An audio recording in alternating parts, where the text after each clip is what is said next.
بسم اللہ الرحمن الرحیم۔ بابل کی سرزمین پر ایک ظالم بادشاہ حکومت کرتا تھا جس کا نام نمرود تھا۔ وہ بے حد طاقتور، مغرور اور ظالم انسان تھا۔ اس کی حکومت دور دور تک پھیلی ہوئی تھی۔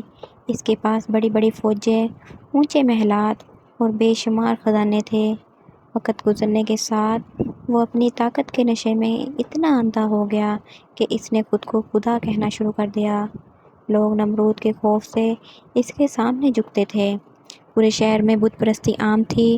ہر گلی، ہر بازار میں بت رکھے جاتے تھے۔ لوگ انہی بتوں کے سامنے جھک سجدہ کرتے، ان سے دعا مانگتے اور قربانیاں دیتے تھے۔ ایک رات نمرود کے نجومیوں نے آسمان پر ستاروں کی عجیب چال دیکھی۔ وہ فوراً گھبرا کر نمرود کے دربار میں پہنچے۔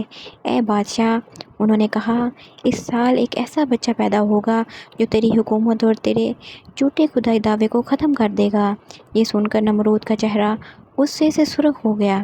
اس نے فوراً حکم دیا، شہر میں جتنے بھی نومولود لڑکے پیدا ہوں سب کو قتل کر دیا جائے۔ سپاہی گھروں میں گھسنے لگے، ماؤں کی گودیں اجڑنے لگی، ہر طرف چیخو پکار مچ گئی، لوگ خوف میں زندگی گزارنے لگے۔ اس زمانے میں اللہ تعالیٰ کے حکم سے حضرت ابراہیم علیہ السلام پیدا ہوئے۔ آپ علیہ السلام کی والدہ بہت نیک خاتون تھی۔ انہوں نے نمرود کے ظلم سے بچنے کے لیے حضرت ابراہیم علیہ السلام کو ایک غار میں چھپا دیا۔ روایتوں میں آتا ہے کہ اللہ تعالیٰ نے اپنے خاص کرم سے اس غار میں حضرت ابراہیم علیہ السلام کی حفاظت فرمائی۔ وقت گزرتا گیا اور حضرت ابراہیم علیہ السلام بڑے ہونے لگے۔ بچپن ہی سے آپ علیہ السلام کا دل سچائی کی طرف مائل تھا۔ آپ علیہ السلام جب لوگوں کو پتھروں کے سامنے جھکتے دیکھتے تو حیران ہوتے۔ ایک دن آپ نے اپنے والد اور قوم سے پوچھا، یہ کیا ہیں جن کے سامنے تم جھکتے ہو؟ انہوں نے جواب دیا، یہ ہمارے معبود ہیں، ہمارے باپ دادا بھی انہی کی عبادت کرتے تھے۔ حضرت ابراہیم علیہ السلام نے فرمایا، یہ پتھر نہ تو سن سکتے ہیں، نہ بول سکتے ہیں، نہ نفع دے سکتے ہیں، پھر تم ان کی عبادت کیوں کرتے ہو؟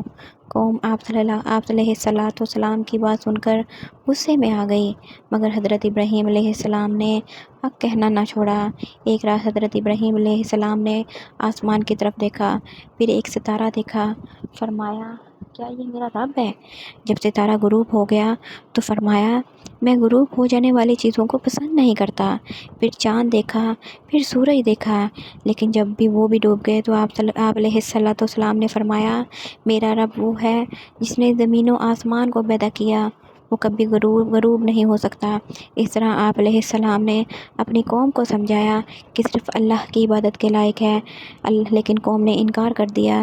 ایک دن شہر میں بڑا تہوار تھا، سب لوگ شہر سے باہر چلے گئے۔ حضرت ابراہیم علیہ السلام اکیلے بت خانے میں داخل ہوئے۔ وہاں بڑے بڑے بت سونے اور چاندی سے سجے ہوئے تھے۔ حضرت ابراہیم علیہ السلام نے فرمایا، کھاتے کیوں نہیں، بولتے کیوں نہیں؟ پھر آپ نے کلہاڑا اٹھایا اور تمام چھوٹے بت توڑ ڈالے، صرف ایک بڑا بت چھوڑ دیا اور کلہاڑا اس کے گلے میں لٹکا دیا۔ جب لوگ واپس آئے تو اپنے معبودوں کو ٹوٹا ہوا دیکھ کر چیخے، یہ کس نے کیا؟ کچھ لوگوں نے کہا، ہم نے ایک نوجوان کو بتوں کے خلاف باتیں کرتے سنا تھا، اس کا نام ہے ابراہیم۔ حضرت ابراہیم علیہ السلام کو فوراً نمرود کے دربار میں لایا گیا۔ نمرود نے غصے سے پوچھا، اے ابراہیم، کیا تم نے ہمارے خداؤں کے ساتھ یہ کیا ہے؟ حضرت ابراہیم علیہ السلام نے سکون سے فرمایا، اس بڑے بت سے پوچھ لو، اگر یہ بول سکتا ہے۔ یہ سن کر سب خاموش ہو گئے۔ انہیں احساس ہوا کہ واقعی بت کچھ نہیں کر سکتے، مگر غرور نے انہیں حق قبول نہ کرنے دیا۔ نمرود چیخا، ابراہیم کو سخت سزا دی جائے۔ اس نے حکم دیا کہ ایک بڑی آگ جلائی جائے۔ پورے شہر سے لکڑیاں جمع کی گئیں، کئی دن تک آگ جلائی جاتی رہی۔ شعلے اتنے بلند تھے کہ پرندے بھی قریب نہیں جا سکتے تھے۔ لوگ دور دور سے یہ منظر دیکھنے آئے۔ جب آگ بہت بھڑک اٹھی تو کسی انسان کی ہمت نہ ہوئی کہ حضرت ابراہیم علیہ السلام کو قریب لے جا سکے۔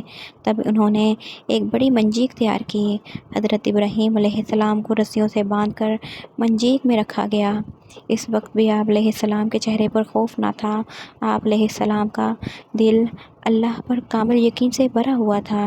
روایتوں میں آتا ہے کہ فرشتے مدد کے لیے آئے اور عرض کیا، اے ابراہیم، اگر آپ حکم دیں تو ہم مدد کریں۔ حضرت ابراہیم علیہ السلام نے فرمایا، مجھے میرا اللہ ہی کافی ہے۔ پھر منجیک چلائی گئی اور حضرت ابراہیم علیہ السلام کو دہکتی ہوئی آگ میں پھینک دیا گیا۔ لیکن اسی لمحے اللہ تعالیٰ نے حکم فرمایا، اے آگ، ابراہیم پر ٹھنڈی اور سلامتی والی ہو جا۔ قرآن پاک میں یہ واقعہ سورۃ الانبیاء میں بیان ہوا ہے۔ اچانک آگ کے شعلے ٹھنڈے ہو گئے، جلتی ہوئی آگ ایک خوبصورت باغ میں تبدیل ہو گئی۔ حضرت ابراہیم علیہ السلام سکون سے وہاں بیٹھے رہے۔ لوگ حیران رہ گئے۔ نمرود کی آنکھیں پھٹ گئیں۔ اس نے اپنی پوری طاقت لگا دی، مگر اللہ کے سامنے وہ بے بس ہو گیا۔ حضرت ابراہیم علیہ السلام صحیح سلامت آگ سے باہر آ گئے۔ نہ ان کے کپڑے جلے، نہ جسم کو کوئی نقصان پہنچا۔ یہ اللہ تعالیٰ کی عظیم نشانی تھی۔ اس واقعے کے بعد بھی نمرود اپنے غرور سے باز نہ آیا۔ ایک دن اس نے حضرت ابراہیم علیہ السلام سے کہا، تمہارا رب کون ہے؟ حضرت ابراہیم علیہ السلام نے فرمایا، میرا رب وہ ہے جو زندگی دیتا ہے اور موت دیتا ہے۔ نمرود نے 2 قیدی بلائے، ایک کو قتل کر دیا اور دوسرے کو چھوڑ دیا۔ وہ بولا، دیکھو، میں بھی زندگی اور موت دیتا ہوں۔ حضرت ابراہیم علیہ السلام نے فرمایا، اللہ سورج کو مشرق سے نکالتا ہے، اگر تو خدا ہے تو اسے مغرب سے نکال کر دکھا۔ یہ سن کر نمرود خاموش ہو گیا۔ اس کے پاس کوئی جواب نہ تھا۔ آخر کار اللہ تعالیٰ نے ایک معمولی مچھر کے ذریعے نمرود کو ہلاک کر دیا۔ وہی بادشاہ جو خود کو خدا کہتا تھا، ایک چھوٹے سے مچھر کے سامنے بے بس ہو گیا۔ حضرت ابراہیم علیہ السلام کا یہ واقعہ ہمیں سکھاتا ہے کہ حق ہمیشہ زندہ رہتا ہے۔